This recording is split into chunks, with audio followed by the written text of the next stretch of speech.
Do you really want to taste this McFarlane Toys redo?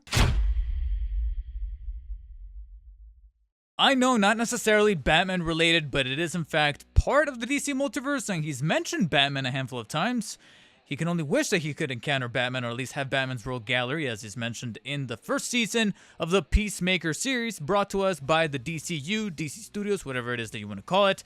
And as such, to not only celebrate the original season, but also to kind of line up its release along with season 2 from this year, McFarlane Toys decided to revisit their Peacemaker figure in the form of a Deluxe Theatrical Edition release. Because that's one thing that we kind of have to keep in mind with this release, or this reissue of sorts, this remaster, remake, revamp of the original Peacemaker figures, that it was practically R&D'd in a way to tie in with the Deluxe Theatrical Edition back when Season 1 was kind of already out there. By the time this guy got released, they were heavily promoting Season 2, but don't expect the little knickknacks and little details and aesthetical differences that he kind of carried within his suit or within his person, as far as accessories, weapons, arsenal, you name it, when it comes to this release. So we have to keep the context of Season 1 Peacemaker in mind. And therefore, he's going to have that similar getup that he had in that original, not only in Season 1, but frankly, the Suicide Squad James Gunn movie from back in 2021 for that matter. Except here, you'll notice that for the most part, that color scheming, those paint applications, and the sculpt work and texture work is incredibly familiar. And that stands to reason, because he is pretty much an exact repaint of the original 2021 Build-A-Figure The Suicide Squad Peacemaker from McFarlane Toys, which I happen to have on hand here. And this is going to be a crazy, potentially hot take remark, but I feel like there's a slight justification as to why that happens to be. In regards to the colorway, you could pretty much make out that it's exactly the same in regards to the shades for the pants, the shirt, the boots, the gauntlets and gloves, as well as the belt, even the skin tone for the exposed parts of his elbows, biceps, and such. The only thing that I can maybe extrapolate would probably be that maybe the color on the new redo is a little bit bolder, but of course we can always attribute that to simply just having the printer heads over in the manufacturing be a little bit more recent, newer, and therefore that's gonna be a happenstance, so there's really no reason to pick that apart. Tooling and sculpting is pretty much identical. I really could not pick out any major differences, save for, of course, just a couple to kind of give this guy a little bit of a quality of life sort of approach in regards to correcting some wrongs from back in the original 2021 release. One in particular that you can kind of already tell from the get-go. I don't even have to cut to any extreme close-ups or B-roll or anything like that to kind of point it out, but we'll get to that in due time. For now, I just kind of want to bring a little bit of attention, special recognition to some of those minute details that I do kind of really appreciate. One would be centered around John Cena's very specific area that he really liked to showcase in that original series, that Season 1 in particular, would have to be pretty much the whole area of the crotch, because it's here where coincidentally we have our biggest differences. As you can note, you'll see that they added some extra pieces, a little bit of extra little attributions to the belt. In particular, they managed to give the buckle itself an added little chrome finish, as well as added pieces to kind of holster a few of the clips for his gun, as well as the blow dart, along with little tranquilizer ammunitions. Over on the side here, they managed to glue an extra little rubberized holster for his gun on the side part of these panels right here. And then when you kind of skirt your eyes a little above that, you'll notice they kind of painted in a few extra little details that were technically sculpted on the 2021 release, but they never painted in with this navy blue finish. So I kind of appreciate that they kind of corrected that to then conjoin all of these little blue pads that he's got going on here on the side of the obliques, the hips, and then the side of the thigh area to kind of connect it all together and just make it seem a little bit more succinct. So I kind of appreciate that they went and corrected that. The chrome is just a little bit more vibrant on the little whatever the hell he's got going on right here on his traps.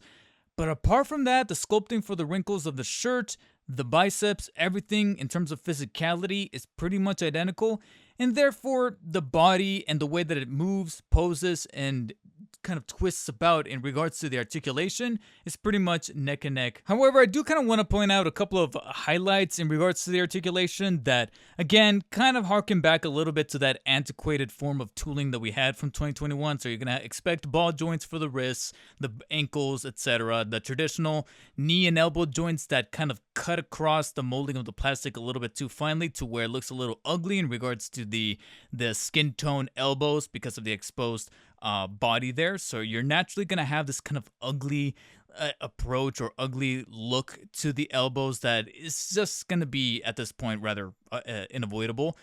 But they did something kind of unique way back in 2021 with the torso joint that they more or less sort of replicated here for the re-release, since it is in fact the same buck. It's not necessarily my favorite joint, and I'm not saying it's like one of the best torso joints, but it's just unique enough to recognize, which would be that they kind of made this sort of joint, I don't know exactly how to call it, but they pretty much hid and embedded the joint from within and then sort of coated it with this t-shirt piece that's pretty much like rubberized plastic, kind of encasing the entirety of the joint inside. So therefore, it's separated from the body just enough that it allows rotation all the way across, but it's technically not just a traditional waist cut. It still has a joint from within that allows a little bit of extension towards the back, a few degrees, like you can kind of see it right there, and then a few towards the front, a little less or so, and then slightly nudging from side to side on the obliques. And to further emphasize this, you'll notice that when you do that rotation, you can kind of feel the joint twisting from within. You can feel it on the inside when you kind of put your fingers and your thumb across the abdomen. You feel the joint inside sort of twisting. So I thought that was actually kind of rather cool. And I guess that really about does it for those highlights. But the reason for why I'm kind of sharing a little bit of spotlight with the articulation is just to point out that this is frankly where I feel McFarlane was kind of in the right of doing a reissue by not changing the body whatsoever, because John Cena has a very specific physical nature to his body, as we've kind of gotten acquainted with a handful of times throughout his tenure as the Peacemaker. I haven't caught up on season 2, but I've definitely seen the Suicide Squad movie and the first season of Peacemaker. And if you have seen either of those two appearances by him, you'll note that while watching the show, you'll get very directly acquainted with John Cena's body. No pause. And because of how unique it is, you can tell that they actually built a very specific buck for the physicality of John Cena. This is, in fact, John Cena's body, and why would you necessarily want to change it up in any shape or manner if it worked for the first release and you could just kind of carry it on over here?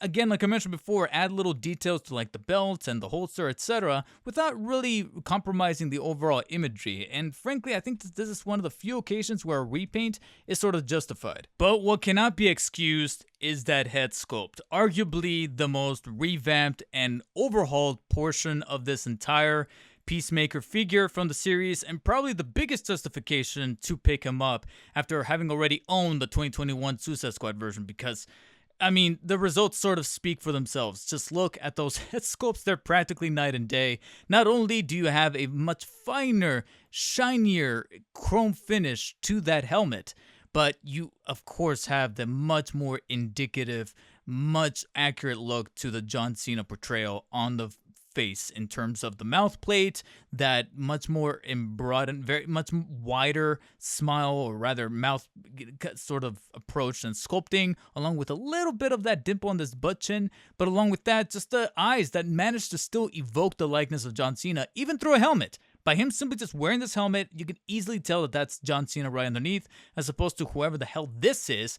It's practically Peacemaker from whatever coloring book you want to pick up from Target. That's pretty much what we're dealing with over here. I don't know if it was maybe like a likeness thing, or maybe they just didn't have enough time to refine the features, and probably would explain why we have Polka Dot Man wearing the goggles or Bloodsport wearing the helmet without a proper Idris Elba likeness in terms of like an alternate head sculpt. It would really kind of explain an awful lot of things, and why probably Harley Quinn is the only one that can maybe pass for Margot Robbie, since we were gonna get eventually not one but probably like two releases of Margot Robbie's Harley Quinn, along with the recent Kickstarter crowdfund project. Now, eagle-eyed viewers right now will probably be able to note that this is technically not the helmet that he comes with out of the package. That's because for the posterity, I needed to make it clear how different these helmets are, since this is probably the most Suicide Squad 2021 helmet that he comes with inside of the package, in regards to it having it just be a completely chromed out helmet with a few of those little lines that he also has on the original version. But unlike the original version, they managed to embed, of course, the Dove of Peace right there at the front part of the forehead, along with much better ridges here for the overall arch on the top side, and just overall a cleaner look to that helmet. But if you couldn't already tell, that's frankly where most of our differences kind of come into play with this, comparing it to the original version. From this point forward, we really need to pick apart and scrutinize the exact reasons for why this guy needed to be packed in as part of a Deluxe Theatrical Edition release. First up is the concept that this helmet is in fact removable. When you give it a firm tug, and trust me, it's in there quite tight, so you're going to have to do a little bit of futzing and elbow work to get it to pop off, because when you do, Jesus Christ! Yeah, if anything, this guy could have probably passed for a better Frankenstein than Del Toro's movie, because look at this. He's got, of course, this giant peg, this really wide peg, coming out of the top of his head, along with very clear sort of chiselings to make sure that the eyes and the mouth plate pop into the bottom parts and kind of adjust and mold up against the inward parts of the helmet. And as you can make out, you have, of course, a slot that peg fits into right inside. But, like I mentioned before, this is technically not the default helmet. On the sides here, you actually come with 2 extra variances of said helmet, predominantly from the Peacemaker show as opposed to the Suicide Squad movie. So here we have the 2021 Suicide Squad movie Peacemaker helmet, and then right next, well, not right next to it, but here in the middle, we technically have what is basically his first modulated helmet. I could be wrong. Please correct me if I'm wrong, but I believe this is the Sonic Boom helmet, as he demonstrated at the very end of that first episode in grand, gory fashion.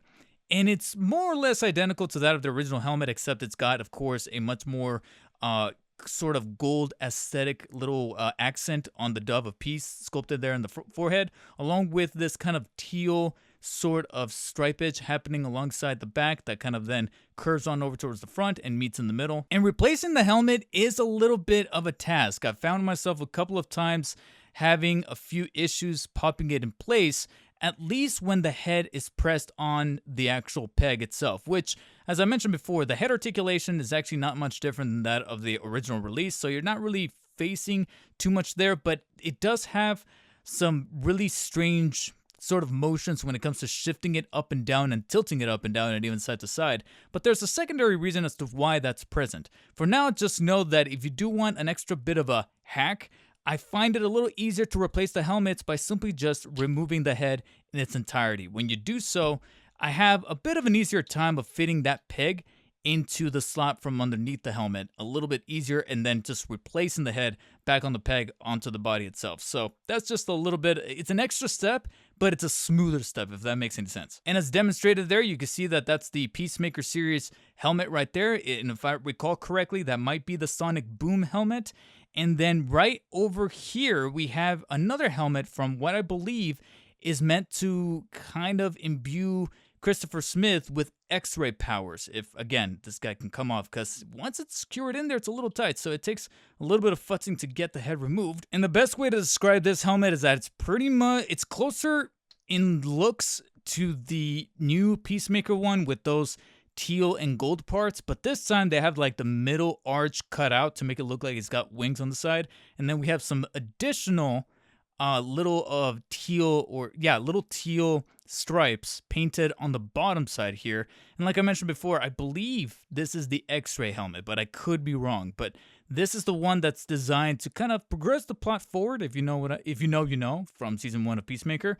And there you have it. Same functionality, but it's cool that here we definitely live up a little bit more to expectations in terms of accessories included with Peacemaker. And frankly, I should just leave the helmet with that helmetized head, because as you can see, it was a little on the easier side to get the head popping off. And that's because along with the helmets that he comes with included, he also comes with a basic John Cena, Christopher Smith unhelmeted head, complete with hair and a smiling face. And as I mentioned before, they definitely show how far they've come in terms of likenesses. That definitely looks way more like John Cena than the original 2021 release, even with the helmet. Like I mentioned before, they managed to get, he has a very distinct mouth and jawline that it's like, how can you screw that up? And this alternate head is no different. I would argue that my only nitpick, which could just be an isolated incident, is that maybe the eyes are painted just a little opposite in terms of direction. So he's got a little bit of that Pennywise thing going on. But outside of that, I'm able to kind of incline the head and tilt it in a fashion that at least makes the eyes look a little bit more believable.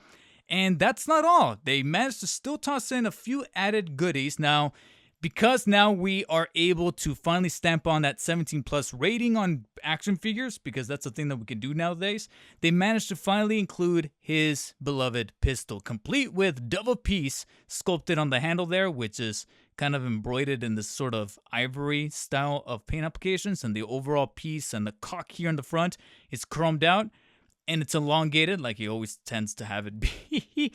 But I would argue that there are some issues with this gun. Fits perfectly into either of his hands that are, of course, sculpted in a trigger gestation, so you're able to kind of prop it in there and have it be fit and snug, and he's able to pose with it no problem. But in regards to that holster, though, it's only like halfway through. I don't know if this was meant to be intentional.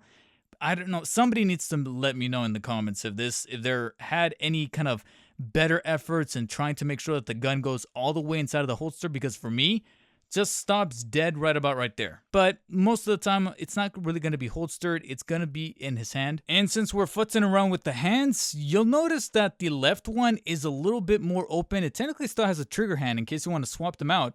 But what I found kind of interesting is that you can technically take the sword from the original 2021 release and still manage to prop it in there.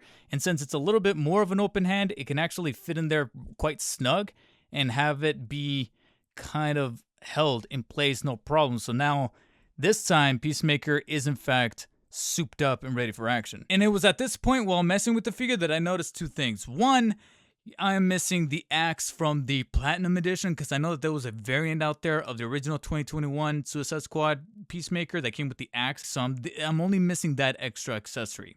The other thing I also noticed is the thing that you guys are probably sick of me hearing, but I'm still going to toss it in here at least one time. I appreciate the hands being able to sort of correspond to each existing weapon that he can now carry over from the previous release, but I still would have liked some fisted hands. Some fist hands on the side here. It's still a Deluxe Theatrical Edition. I appreciate the helmets and the extra head. Just an extra pair of hands. That's it. Just the fists.